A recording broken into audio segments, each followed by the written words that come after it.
சென்னை சேப்பாக்கத்தில் முதலமைச்சர் பங்கேற்ற அரசு விழாவில் தாவேகா தலைவர் விஜய் புகைப்படத்தை காண்பித்த கல்லூரி மாணவர்களிடம் போலீசார் விசாரணை நடத்தி வருகின்றனர். இது தொடர்பான கூடுதல் தகவல்களை செய்தியாளர் வினோத்திடம் கேட்போம். வினோத், விவரங்களை வழங்கலாம். வணக்கம். முதலமைச்சர் நிகழ்ச்சியில் நடிகரும் தாவேகா தலைவருமான விஜயின் புகைப்படத்தை பொறிக்கப்பட்ட கட்சிப்பை காண்பித்த மாணவனை திருவல்லிக்கேணி போலீசார் அழைத்து சென்றிருக்கக்கூடிய காட்சிகள் பெரும் பரபரப்பை ஏற்படுத்துகிறது.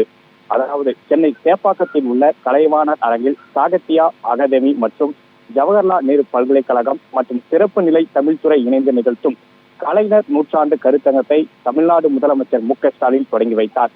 கருத்தரங்கத்தில் பங்கேற்க மாணவர்களுக்கு அழைப்பு விடுக்கப்பட்ட நிலையில் பல்வேறு கல்லூரிகளில் இருந்து ஆயிரக்கணக்கான மாணவர்கள் கலந்து கொண்டனர்.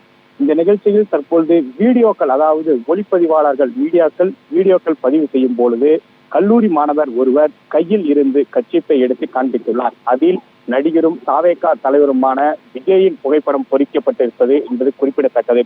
அதில் விஜய் படம் பொறிக்கப்பட்ட நிலையில் தற்போது அந்த மாணவரை திருவல்லிக்கேணி காவல் நிலைய போலீசார் தற்போது மாணவனை காவல் நிலையத்திற்கு அழைத்து சென்றிருக்கின்றனர். இச்சம்பவம் அப்பகுதியில் பெரும் பரபரப்பை ஏற்படுத்தி, அதாவது கல்லூரி மாணவன் வந்து கட்சிப்பில் தாவேகா தலைவரும் நடிகரும் விஜயின் பொறிக்கப்பட்ட படத்தை காண்பித்த ஒரே காரணத்தினால் முதலமைச்சர் நிகழ்ச்சியில் காண்பித்த காரணத்தினால் அவரை திருவல்லிக்கேணி போலீசார் தற்போது காவல் நிலையத்திற்கு அழைத்து சென்றிருப்பது இச்சம்பவம் பெரும் பரபரப்பை ஏற்படுத்தியிருக்கிறது. விவரங்களுக்கு நன்றி வினோத்.